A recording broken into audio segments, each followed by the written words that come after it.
Halo guys, Assalamualaikum warahmatullahi wabarakatuh. Ketemu lagi barengan aku Caca. Terima kasih untuk kalian yang sudah klik channel ini. Aku doakan semoga kalian selalu sehat, panjang umur, dan berlimpah rezeki. FYI ya guys, karena satu dan lain hal, Caca Su mulai saat ini pindah jam tayang jadi jam 7 malam. Pas banget kan? Buat nemenin kegabutan kalian. Dan jangan lupa buat teman-teman yang belum subscribe nih, ayo dong di subscribe dulu biar makin banyak. Amin. Kali ini aku akan menceritakan alur dari film yang berjudul Taking Pelham 123. Film ini menceritakan tentang sebuah pembajakan kereta api bawah tanah di Amerika Serikat. Diadaptasi dari novel dengan judul yang sama karangan John Goodie dan disutradarai oleh Tony Scott. Dan yang paling penting, film ini diperankan oleh salah satu aktor favorit aku nih guys, yaitu John Travolta dan Denzel Washington. William Garber yang diperankan oleh Denzel Washington hari itu mengalami nasib sialnya. Bagaimana tidak? Dia yang seharusnya tidak mengerjakan tugas itu, hari itu oleh bosnya diperintahkan untuk menjadi petugas pengawas dan pengatur perjalanan kereta api bawah tanah. Karena doi dicurigai menerima suap saat bertugas kunjungan ke Jepang untuk membeli kereta api. Apesnya, hari itu sebuah kereta api bernama Pelham 123 dibajak oleh Bernard Ryder yang diperankan oleh John Travolta and the Gang. Dan salah satunya adalah Phil Ramos, yaitu mantan petugas kereta api. Oke lah, daripada berpanjang-panjang kali lebar kali tinggi, nanti lama-lama ngomongin matematika nih guys. Terus jadi dikotil monokotil juga nih. Langsung aja kuy nonton bareng aku. Seperti sudah menjadi pertanda, Garber yang saat itu akan meminum kopinya, tiba-tiba kopinya tumpah dan mengenai bajunya. Di saat yang bersamaan, di layar monitornya ia melihat kereta Pelham 123 tiba-tiba berhenti di bawah tanah. Ia pun segera menghubungi masinis yang bertugas di kereta tersebut. Namun tak ada yang menjawab. Sementara itu, Ryder sudah berada di ruang masinis dan menyandra para petugas. Tiba-tiba di layar monitor Garber melihat bahwa kereta dibagi menjadi dua. Para penjahat itu memisahkan kereta menjadi dua bagian.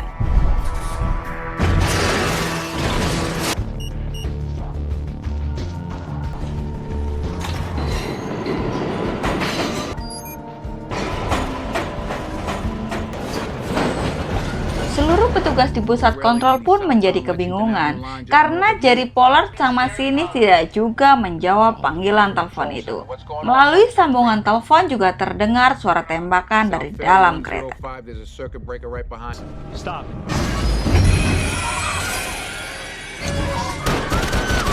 Itu adalah anak buah Ryder yang menembak seseorang yang diduga sebagai polisi. Garber pun memerintahkan kepada petugas yang lainnya agar membatalkan seluruh perjalanan kereta yang melintas di jalur itu.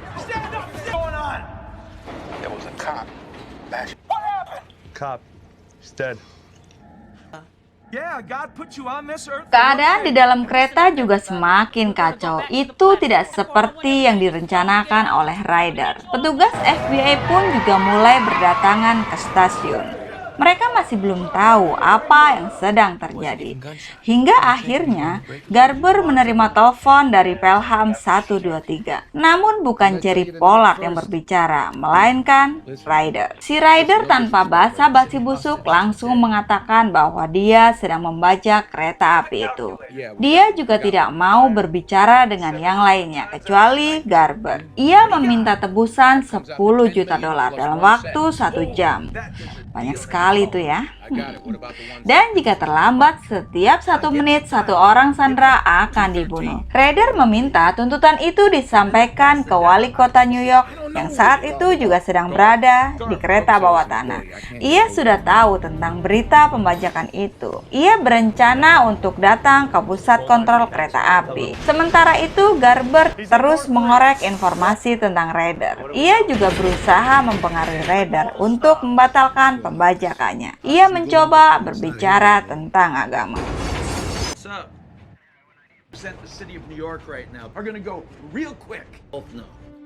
No. Well, you know, circumstances are much for being a confessional.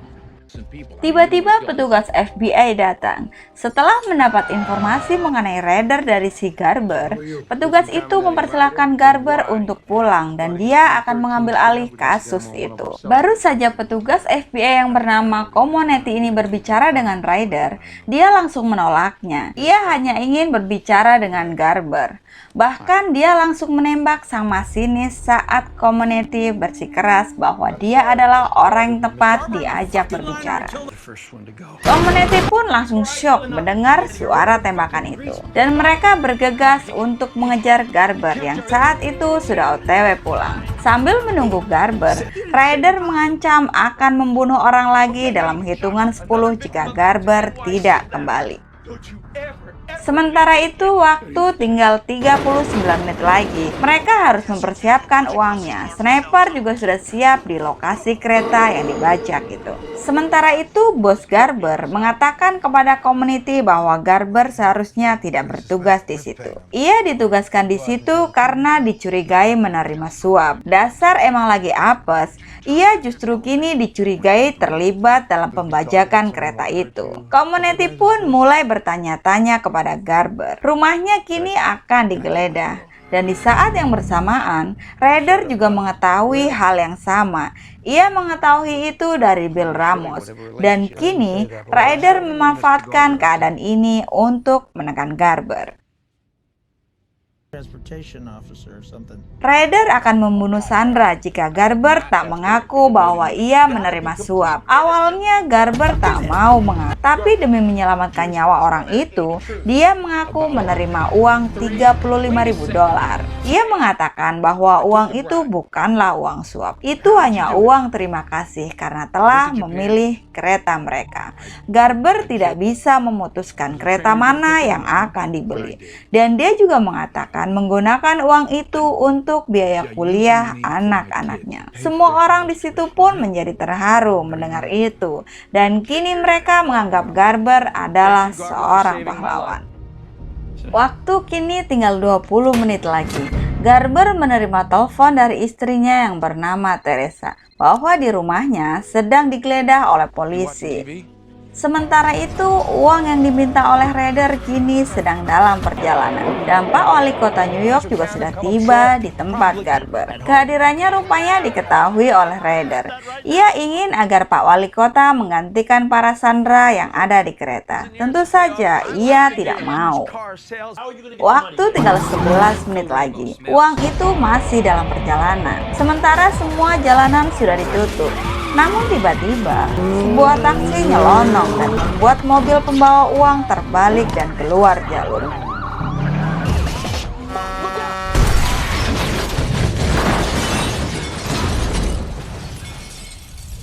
Dan akhirnya, uang itu pun harus dibawa dengan menggunakan motor.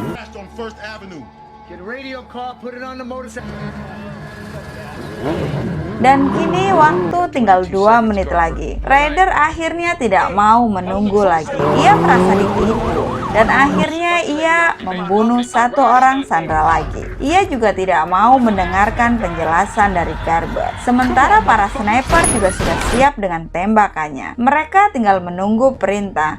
Namun tiba-tiba saat perintah belum diberikan, seekor tikus got masuk ke dalam celana dan menggigit anunya si sniper. Sehingga dia pun terkejut dan tak sengaja menembak Bill Ramos. Who got shot? Was it Ryder? Beberapa waktu kemudian, uang itu telah sampai di stasiun. Tapi secara mengejutkan, Ryder ingin agar Garber yang mengantar uang itu. Ia tak ingin uangnya diantar oleh polisi. Garber diberikan waktu 7 menit untuk mengantar uang itu atau Sandra akan kembali dibunuh. Dan mau tidak mau, mereka semua harus menyetujui itu.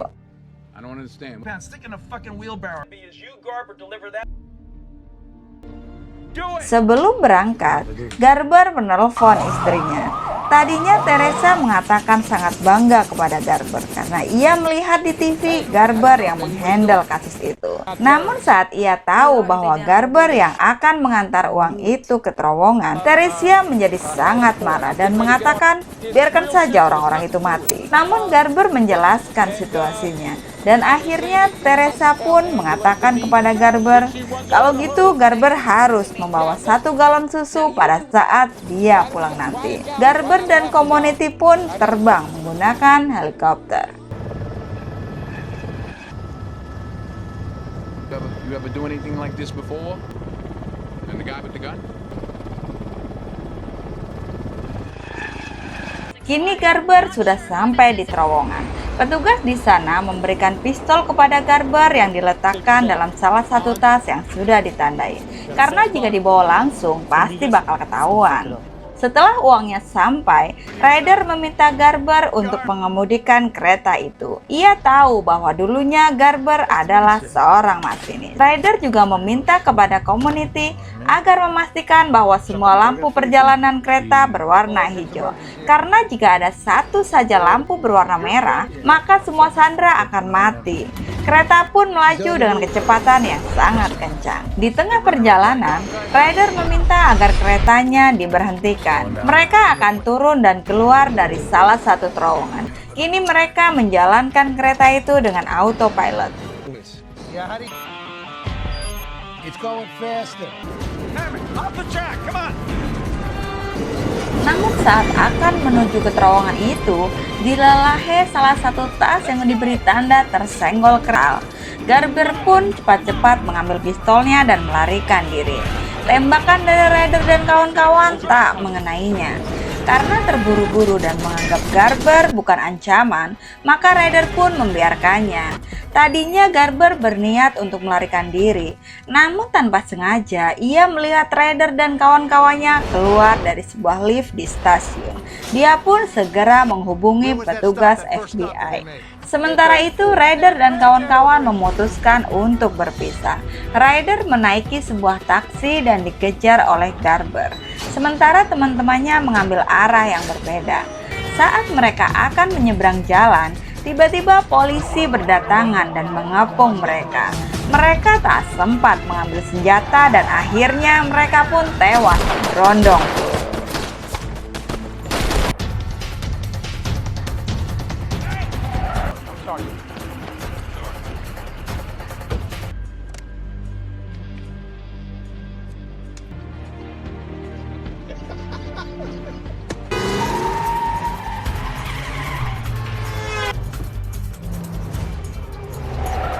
Sementara Garber kini kehilangan Ryder. Ryder meninggalkan mobilnya di pinggir jalan. Garber yang sudah putus asa pun memutuskan untuk pulang. Namun emang dasar jodoh, tiba-tiba ia melihat Ryder sedang berjalan di sisi jalan layang. Ia tak menyadari kehadiran Garber. Garber pun kemudian menodongkan senjatanya dan meminta Ryder untuk menyerah. Namun Ryder menyangka bahwa Garber tak akan membunuhnya. Dan saat ia mengambil senjatanya, akhirnya tanpa ampun Garber pun menembak dadanya. Dan film pun usai. I'm disappointed in you.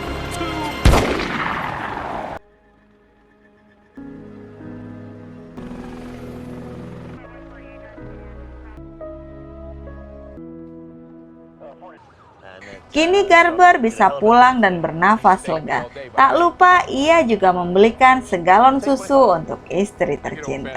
Oke guys, itu tadi alur cerita dari film yang berjudul Taking Pelham 123. Semoga teman-teman terhibur ya. Jika teman-teman suka dengan film-film yang ada di channel ini, aku minta bantuannya untuk subscribe, like, dan juga nyalakan loncengnya ya, biar teman-teman gak ketinggalan video baru yang akan tayang dari channel ini. Sampai ketemu di video aku selanjutnya. Dadah!